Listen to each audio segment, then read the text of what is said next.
Конничева. Салом дӯстон, аз номаҳои навиштаи шумо пас аз барномаи ҳафтаи гузашта фаҳмидан мумкин аст, ки лоиҳаи ҷадиди ману варзиш барои ҳар кадоми шумо писанд омадааст. Ин тавр ки бошад, аз шумо дархост, аз мо пешниҳод. Барои ҳамин ба ҳузур нишинед, телефонҳоятонро яктараф гузоред, зеро шуморо дар лаҳзаҳои наздиктарин танҳо наворҳои ҷолиб, ҳазл, ханда ва зарраи истеҳзо интизор аст. Меровари кишвар ҳастам ва рафтем. Let's get ready to rumble! Чанда пеш Федератсияи футболи Тоҷикистон як озмун эълон кард. Футбол дӯстдорон бояд ки ба таври ҷолиб тӯббозӣ карда онро ба навор мегирифтанд. Аз миёни ҳамаи иштирокчиён ба ман видеоҳои чанд нафар писанд омад, ки ҳоло ба шумо нишон хоҳем дод. ду дӯст ба истилоҳ финт мекунанд. Мо дар хазинаи худ бозии ду дӯсти дигарро дорем. Якдигарфаҳмӣ байни онҳо дар сатҳи хеле баланд аст, аммо онҳо аз Тоҷикистон нестанд.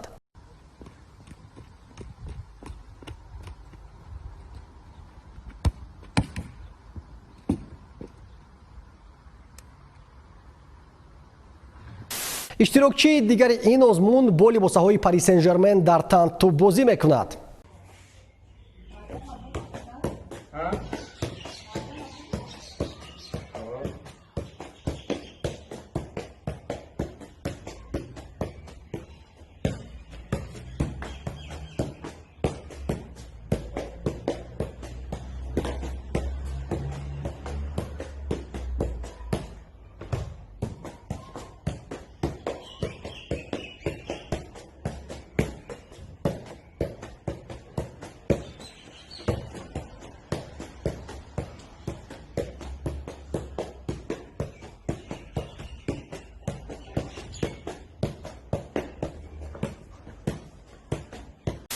ва як нафари дигар бошад барои ҷолибият бахшидан ба навори худ на ин ки росто, балки нишаста тӯбро мезанад.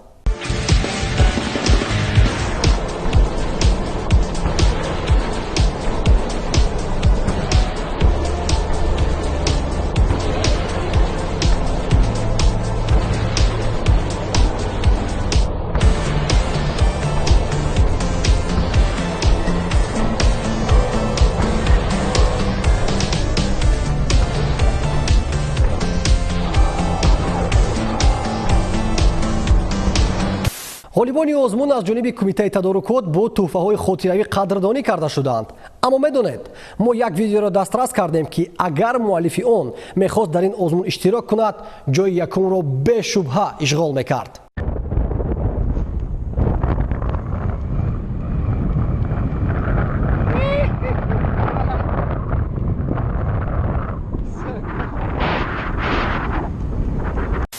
ман воқеан дар ҳайрат. аҳсан ки дар чунин баландӣ ҷуръат дорад ки бо як даст чӯби селфиро қапад, бо пойҳояш бошад тӯббозӣ кунад. ман дар чунин ҳолат мебудам.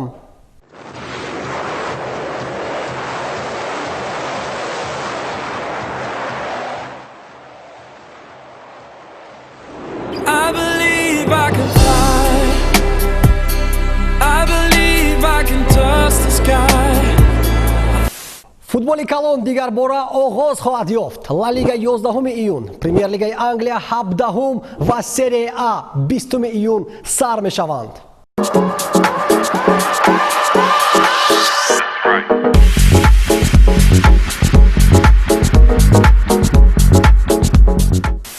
ман ростӣ бениҳоят пазмони ин мусобиқаҳо шудам ва омодагии худро ба ҳар бозӣ ҷиддӣ хоҳам дид.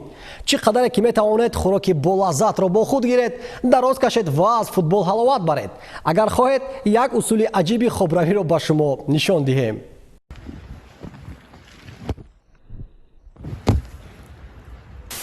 акнун ба мавзӯъҳои ҷиддӣ. айни замон тамоми олами бокс дар бораи як ҷавон гап мезанад. Райан Гарсия, муждани 21-солаи амрикоӣ, ки ба ҷавониаш нигоҳ накарда аллакай дар бокси касбӣ 20 разм анҷом додааст ва дар ҳамааш дастболо гардидааст. бар замин қаҳрамони ҷаҳон дар вазни сабук аз рӯи фарзияи WBC Silver ба ҳисоб меравад. ин варзишгар чӣ бартарӣ нисбати дигар мужданон дорад?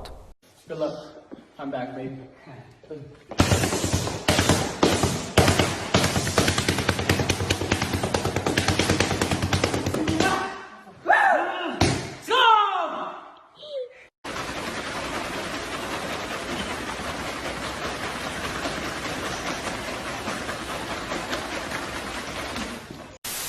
айни замон Райан Гарсия бо размовари UFC Фрэнсис Нгану машқ мекунад.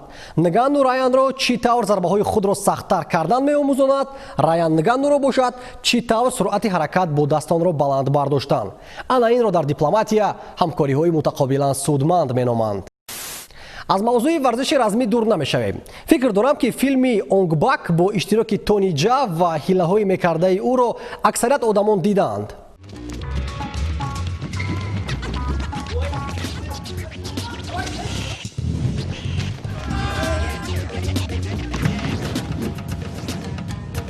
шакли муосири ин ҳунарпеша Давид Вардунян аст, ки қариб ҳар ҳафта мухлисони худро бо наврҳои нав ба нав ба ваҷд меорад.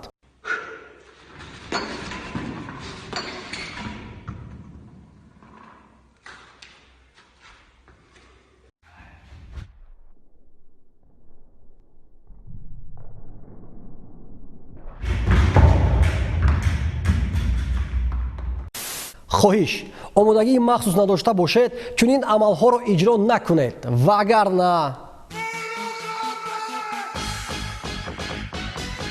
Райан Гарсия дар ринги бокс муваффақ аст. Давид Вардунян амалҳои ғайриоддӣ мекунад. қаҳрамони наврҳои навбатӣ бошад, бениҳоят дастҳои сахт дорад ва барои нишон додани қувваи худ ӯ масолеҳи сохтмонӣ хиштро интихоб кардааст.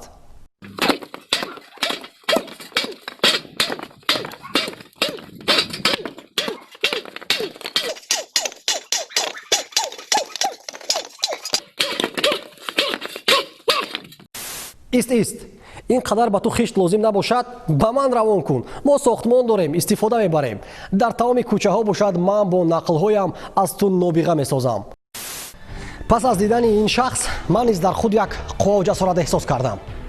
Барои мин биёред.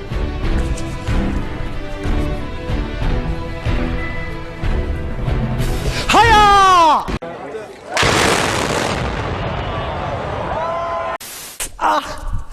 ёри таъҷилӣ занг занед.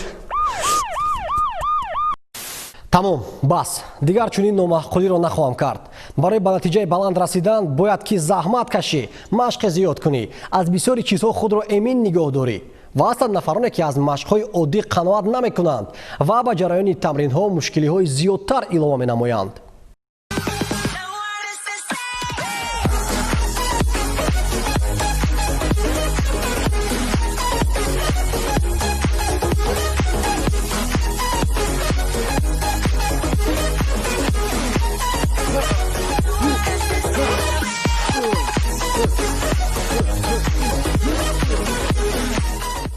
очаш, ман бо дӯстонам ба варзоб меравам. ягон ҷо намеравӣ? хел намеравам. Меравам. дар хона пури кор. бисёр ҷанҷол накун. рафтам ки гуфтам меравам. ҳеҷ чиз маро манъ карда наметавонад.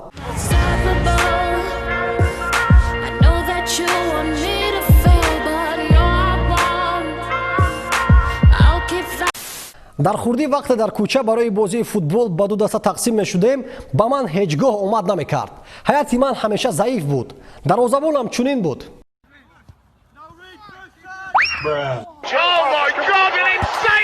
муҳофизатгарам бошад, танҳо як мақсад дошт, ягон касро маҷрӯҳ кардан.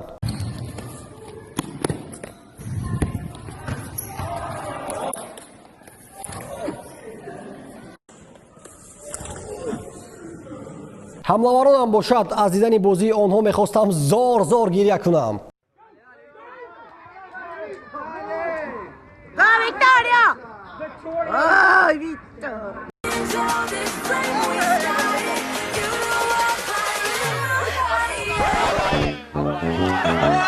ва ҳамеша ҳар яки онҳо дар нотавонии худ баҳона меҷустанд. ман зур бозӣ мекунам, мара просто чашм кардагиян. дӯстон, акнун ман мехоҳам бо шумо як бозӣ кунам. шумо ин бозиро хуб медонед, ки мехоҳад миллионер шавад ва ба видео таваҷҷӯҳ мекунем.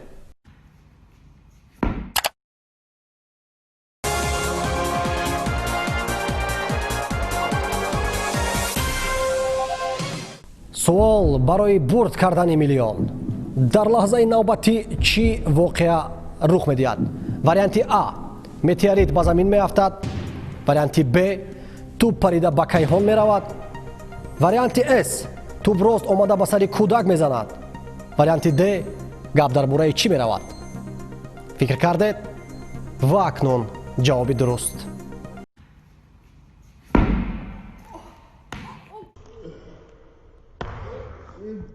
касе ки ҷавоби сеюмро интихоб кард ва саҳифаи расмии ман ки дар хотимаи барнома намоиш дода мешавад суроғи худро нависед.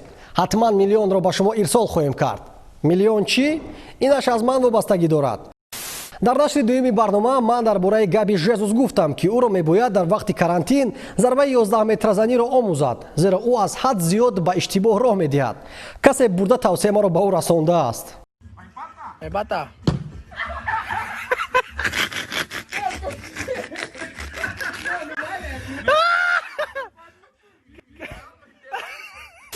чӣ дар Англия, чӣ дар қади кӯча як хел пеналтиро иҷро мекунад. Шояд нофурам ҳам бошад суханам, Жезус дигар дар вақти пеналти ба туп наздик нашавад. Нет. ҳадафи асосии барномаи ману варзиш ин ҷалби омма ба машқу тамрин ва варзиш аст. Ва новбаста аз он ки ин ҳамагӣ нашри чаҳорум аст, барнома гурӯҳи мухлисони худро пайдо кардааст. Нафарони зиёд видеоҳои худро барои муаррифӣ намудани маҳораташон равон карданд. Мо бошем беҳтаринҳоро интихоб намуда ба шумо нишон хоҳем дод. Як наврас бо номи Саддам Ҳусейн на аз Ироқ, балки аз вилояти Суғд аст. 15 сол умр дорад ва ӯ навори зеринро равон кардааст.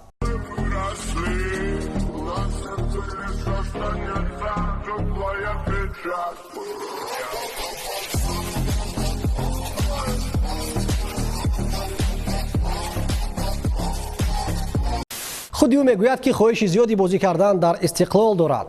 ман боварӣ дорам ки агар Саддам сайқалдиҳии маҳорати худро идома бидиҳад, ҳатман орзуяш ҷомаи амал хоҳад пӯшид. мо бошем ба наврҳои дигари дохилӣ мутаваҷҷеҳ мешавем ки муаллифон худро муаррифӣ накарданд.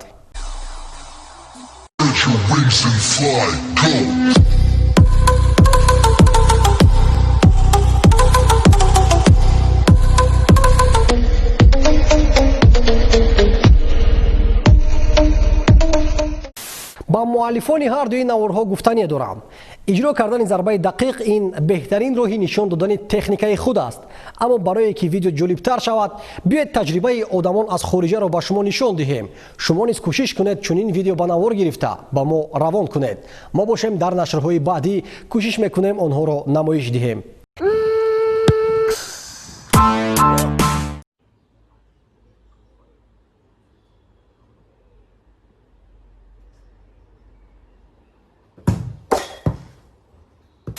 ва аз ҳамаи видеоҳои равонкарда бештари бештар ба ман сабти навбатӣ писанд омад ки онро наврасони шаҳраки суғдиён равон карданд.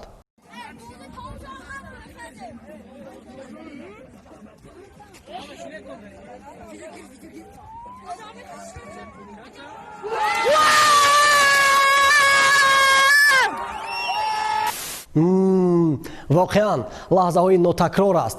вақте дар кӯдакӣ дар майдони мактаб бо дӯстонат бозӣ мекунӣ ва голи ту ғалабаовар мегардад. дӯстони азиз, дар ҳамин ҷо нашри навбатии барномаи ману варзиш ба анҷом мерасад. наврҳои ҷолиби машқу тамрини худро ва ягон усули ғайриоддии варзишиатонро ба шабакаи иҷтимоии расмии ман равон кунед. мо беҳтаринҳоро интихоб карда ҳатман дар нашри навбатӣ дар эфири варзиш нишон хоҳем дод. меҳровари кишвар будам бо шумо. то дидорҳои баъдӣ аз паси варзиш мешавем. хайр.